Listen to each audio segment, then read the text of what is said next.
What if I told you that your anxiety, POIS, fatigue, long COVID, etc. isn't random and your body isn't broken? I know how that feels because I battled over 30 different symptoms over the past 10 years. I tried every diet, supplement, therapy, and nothing fully stuck. What finally helped me was brain retraining. Today, I'm going to give you a 6-step framework for limbic system recovery. Think of this as a practical roadmap. Each step is a tool you can use when things get tough. So if all of your tests keep coming back normal from doctors and you still feel stuck, this framework is for you. By the end of this video, you'll know exactly how to guide your brain back to safety so your body can finally start healing. But before we dive in, like always, hit the like button, subscribe, and share this video with somebody who needs hope. Grab a notebook. Let's get into it. Step 1 is understanding what's happening in your brain. For years, I thought I was broken. Every test came back normal, but my debilitating symptoms said otherwise. Here's the truth. Your limbic system, the emotional center of your brain, is just doing its job. If a tiger were to walk into a room right now, you wouldn't stop to debate whether you should leave or not. Your limbic system would fire off danger signals instantly to protect you. That's why evolution put it there. It's also important to note that this is happening at a subconscious level. You see, the problem is it's overly sensitive. It's interpreting safe things as threats, and it's sending you uncomfortable symptoms and emotions trying to protect you. So this is good news, you guys, because you are not broken. Your brain is just a bit confused right now and a little overzealous. And here's the most important part. Understanding your limbic system is all about getting you out of a fear state and into one of safety. When you realize your brain is just protecting you, the panic and worry go away, and you can start guiding your nervous system back to a calm state. Step 1 sets the foundation for everything else in this framework. Step 2 is all about your mindset. This step for me made the difference between staying stuck and finally moving forward. Even if this isn't your fault, healing starts when you take back your power. You have to get out of a victim mindset. That stops here. I remember joining Sean Kassam's Bye Bye Panic program and reading Dr. Claire Wink's book, Hope and Help for Your Nerves. That's when I realized I actually had control. I made a video about it. I'll leave it somewhere up here on the screen for you guys to check out. So here are 5 mindset moves from this framework that turned me into a mindset ninja. Number 1, you have to remove second fear. Instead of panicking when symptoms arise, you say, this is just my limbic system protecting me. Become a curious observer. Step 2, you need to adopt a growth mindset. Symptom flare-ups are normal and aren't signs of failures. They're actually opportunities for you to practice what I'm teaching. Step 3, stay committed.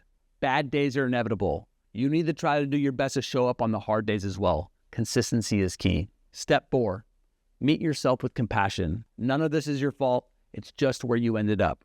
So do yourself a favor and be kind to yourself. No shame, no blame. And step 5 is celebrate your small wins. Every mini breakthrough, a calmer moment, etc. is a reason to celebrate. Gratitude rewires your brain. Comment below. Which one of these are you guys committing to for the next 30 days? If you can commit to all 5, you're on your way to becoming a mindset ninja. Step 3 of the 6-step framework is where the real daily work begins. Here's what I did. First off, I had to remove second fear like I said before. Every time a symptom popped up, I paused and I reminded myself, this is just my limbic system protecting me. I am safe. No panic, no spiraling, just calm observation. The second part was I had to catch my ruminating thoughts. My brain loves spinning, replaying every flare, running stories over and over. Every time I noticed that, I paused the loop, took a breath, and shifted my attention back to life, work, music, friends, whatever was right in front of me at the time. Over time, those loops lost their power. And the third part is structured daily brain retraining, 30 minutes a day, 10 minutes in the morning, 10 in the afternoon, 10 at night. Even though I practiced observing my symptoms, my brain still defaulted to my old patterns. Joining the Reorigin program helped me build a new pathway of safety that finally stuck. Also, it's not about perfection. Bad days are going to happen, but consistency builds momentum, and repetition teaches your brain safety. Every pause, every catch, every shift is like speaking a new language to your nervous system. This is safe, this is calm, this is normal.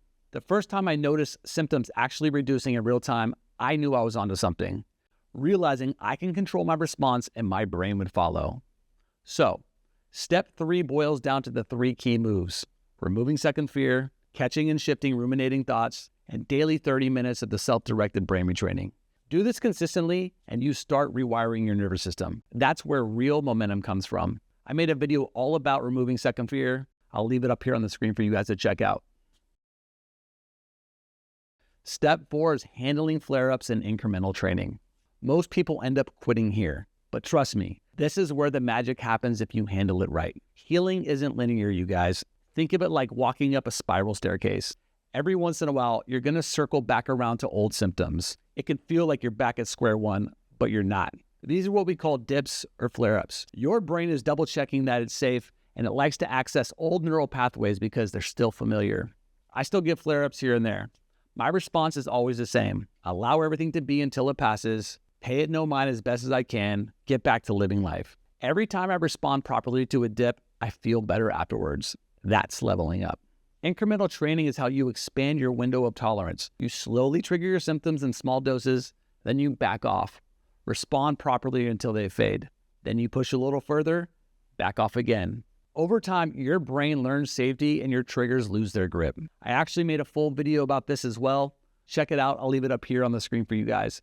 Then come back to finish this framework. Step 5 is staying the course in the power of community. For years, I tried to heal on my own. I isolated myself because symptoms were overwhelming and I didn't feel anyone could understand. That's exactly why being around people on the same journey as you is so important. And I'm not talking about toxic online forums with no structure. Please stay out of those. They'll keep you in a fear state. In the Reorigin program, they have something called momentum groups. Every week, I'd hop on a call with like-minded people working to heal from limbic system issues. We'd all lift each other up, one small win at a time. The coach would lead the session and give us a little homework each week to keep the momentum going. Being in that community gave me accountability to myself and others, support during dips and flare-ups, and a reminder that I'm not broken, I'm not alone, and recovery is 100% possible. Even though we never specifically talked about our different symptoms, just knowing everyone is on the same path is powerful. All those conditions fall under the same limbic umbrella. If you fix the source, everything else will slowly fade away. Alongside the daily brain retraining, community was one of the biggest factors in my recovery. Step 6 is lifestyle adjustments. This is about the daily habits and environment that supports your nervous system and reinforce everything you've done in steps 1 through 5. For me, that meant cutting out things that didn't serve me anymore. Alcohol, caffeine, sugar, nicotine, even porn.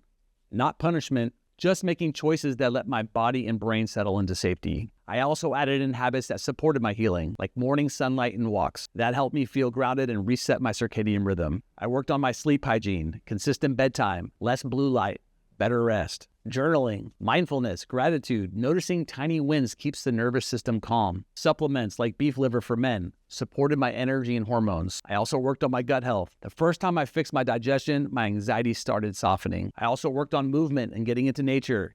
Each habit became a daily signal to my brain. I am safe, I can heal, life can feel normal again. This step isn't just about health hacks. It's about creating an environment and lifestyle that reinforces your brain's new pathways. It's the final piece that makes all the other steps stick. So ask yourself, what can I let go of? What's something that I can add? This is your chance to not just heal, but transform into a stronger, calmer, more resilient version of yourself. All right, you guys, that's the 6-step framework to limbic system recovery. You are not broken. Your brain just needs guidance back to safety, and you can 100% heal. If you want more, join my free newsletter. I share recovery tools and encouragement. Link below. If you want more structured support, check out the Reorigin program. Everything I shared today is in their framework, plus community and coaching. Use my code Jeremy at checkout for a discount. And just remember, you guys, you are not broken. We just need to teach your brain that it's safe again. Until the next time, peace.